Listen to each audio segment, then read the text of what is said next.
शेतकरी मित्र, नोव्हेंबर महिन्यामध्ये एकदम जोरदार थंडीला सुरुवात होणार आहे.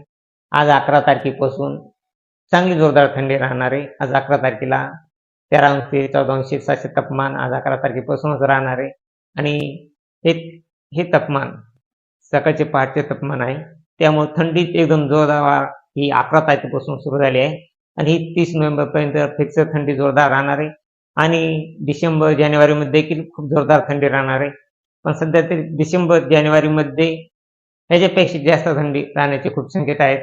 परंतु जो बंगालच्या उपसागरामध्ये एक लो प्रेशर तयार झालेला आहे आणि त्याचा प्रभाव हा महाराष्ट्रावर बिलकुल जाणवणार नाही. त्याचा प्रभाव हा कर्नाटक, चेन्नई याचं तेलंगणा याच राज्यावर पावसाची शक्यता आहे.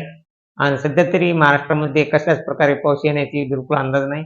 परंतु 20, 21, 22 तारखांना या कर्नाटकमध्ये पाऊस पडणार आहे. त्यामुळं महाराष्ट्रामध्ये सोलापूर साईडला, तसेच सांगली साईडला आणि बीडच्या काही भागामध्ये, तसेच अहिल्यानगरच्या काही भागामध्ये ढगाळ वातावरण राहण्याचा थोडाफार अंदाज आहे. ते बी नॉर्मल अंशतः ढगाळ वातावरण राहणार आहे बिलकुल. परंतु पाऊस हा बिलकुल राहणार नाही.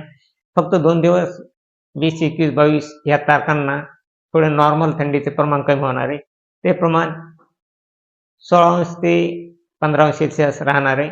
16च्या आसपास राहणार आहे. म्हणजे 1 ते 2 फक्त मिलीचा अंदाज राहणार आहे. फक्त कमी प्रमाण होणार आहे. परंतु थंडी ही पूर्ण नोव्हेंबर महिना 13 ते 15 सेल्सिअस अशीच राहणार आहे. त्यात थोडीफार कमी जास्त 1 पॉईंट वाढ कमी जास्त वाढ होत राहणार आहे. आणि अख्खा नोव्हेंबर महिना जोरदार थंडीला सुरुवात राहणार आहे.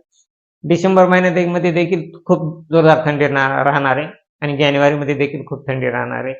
आणि शेतकरी मित्र, सध्या तरी थंडी जास्त असल्यामुळे आपल्या शेतातील कामे जे काही करायचे असतील ती दिवसा करून घ्या. रात्रीची करण्याची बिझनेस जे असेल तर थोडे टाळा. जेवढं टाळता येईल तेवढं टाळा, कारण खूप जोरदार थंडी आहे. तरी शेतकरी मित्र, सध्या पाऊस काळजी करण्याची गरज नाही आणि पाऊस राहणार नाही महाराष्ट्रामध्ये. त्यामुळे शेतकऱ्यांनी एकदम कसल्याच प्रकारे काळजी करण्याची गरज नाही, कारण सध्या पाऊस हा सध्या तरी 5 डिसेंबरपर्यंत पावसाचा बिलकुल अंदाज नाही. आणि जो लो प्रेशर बंगालच्या उपसागरामध्ये दाखवलेला आहे, सध्या तरी त्याचा प्रभाव बिलकुल महाराष्ट्रात दाखवलेला नाही. परंतु येणाऱ्या काळामध्ये काय अपडेट येते हे आपण पुढच्या व्हिडिओमध्ये सांगू. तर शेतकरी मित्र, अशी सुरक्षित ताजे अपडेट पाहण्यासाठी आपल्या चॅनलला सबस्क्राईब करा. जय हिंद, जय महाराष्ट्र, जय जवान, जय किसान.